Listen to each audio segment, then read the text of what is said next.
Doctor साहब, gas का problem जो है वो काफ़ी लोगों में है, तो रमज़ान में इसकी वजह से मसला भी ज़्यादा होता है। लोगों को इतना ज़्यादा प्रॉब्लम होता है, वो कहते हैं कि हमारा वज़ू भी नहीं रह पाता और टूट जाता है। तो ऐसी सूरत में वो क्या कर सकते हैं कि जो है उनकी जो गैस की प्रॉब्लम है वो थोड़ी सी ज़रा बेहतर हो जाए? है, ये बड़ा अच्छा सवाल है क्योंकि अक्सर नमाजी हमारे पास इसी सवाल के साथ आते हैं। अच्छा। वो ये कहते हैं कि रोज़ों में मुझे बार बार वज़ू भी करना पड़ता है और ठंड के रोज़े हों तो मेरे लिए बड़ी मुश्किलात होती हैं, तो हम इसमें गैस से जान कैसे छुड़ाएं? तो मैं जैसे कि आपके प्रोग्राम के शुरू में मैंने कहा कि गैस से जान छुड़ाने का एक ही तरीका है, वो है तरतीब, खाने की तरतीब। अच्छा। खाने की तरतीब में जैसे पानी है, फिर उसके बाद आपका जो है वो फाइबर है, फाइबर में यानी सब्जियां हैं, इसबगोल है, चिया सीड हैं, सारे सीड्स हैं, जो भी आपको बेहतर लगते हैं वो आप ले लें। और इसी तरह जो है वो फिर आपने फैट और प्रोटीन लेनी। फैट में यानी अगर आपने चिकन खाना है, मटन खाना है, बीफ खाना है, फिश खानी है, अंडे 2-3 उबले हुए खाने हैं, या दही वगैरह लेना है। दूध भी ले सकते हैं, दूध भी फैट का और प्रोटीन का एक सोर्स है। ठीक है। तो उसके बाद अगर आप कार्ब्स लेंगे, यानी कार्ब्स हम कहते हैं चावल, रोटी, दलिया, खमीरी, नान, कुलचे, ये सारे कार्ब्स हैं। कार्ब्स को पीछे ले जाएं, ब्रेड वगैरह जो भी आती है इसमें, वो आपकी ब्राउन ब्रेड हो, वो वाइट हो, ब्लैक हो, जो भी है, ये सारी चीज़ें कार्ब्स में आती हैं।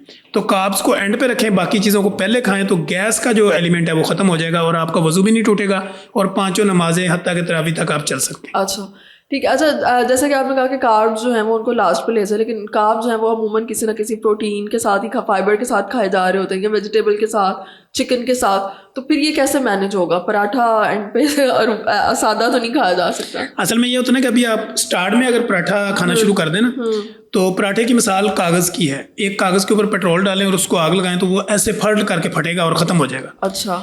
और अगर कार्ब्स को आप जो मेरी तरतीब के साथ लेंगे तो उसकी मिसाल एक कैंडल की है।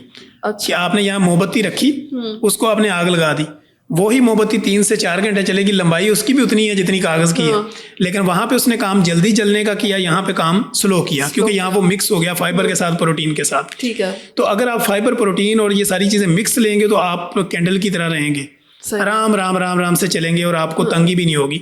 अगर आप इसके अलावा पराठे पहले खाएंगे तो आपका किरदार वो कागज़ वाला होगा कि आग लगेगी अंदर, फटेगी, फिर भूख लगेगी। अच्छा। तो इसलिए अगर आप कार्ब्स को एंड पे ले जाएंगे तो एक तो कम खाए जाएंगे। अगर स्टार्ट में आप पराठा खाते हैं तो 2-3 पराठे तो आम खा जाते हैं लोग हमारे यहाँ, और वो 10-12 इंच का पराठा, मूली वाला, गाजर वाला, आलू वाला और डिफरेंट किस्म के चिकन पराठे, जो इस तरह के अगर 3-4 पराठे वो खा जाएगा तो प्रोटीन और फाइबर की तो जगह ही नहीं बचेगी। सही है। तो अगर प्रोटीन, फाइबर और पानी पहले ले लेगा तो ये जो पराठे उसने 3 खाने थे वो एक खाएगा। जब एक खाएगा तो कॉम्प्लिकेशन कम से कम होंगी, बीमारियां कम से कम होंगी और ताकत ज्यादा से ज्यादा आएगी। तो रमजान आता है 11 महीने के बाद, यानी 11 महीने के बाद 12वां महीना रमजान है।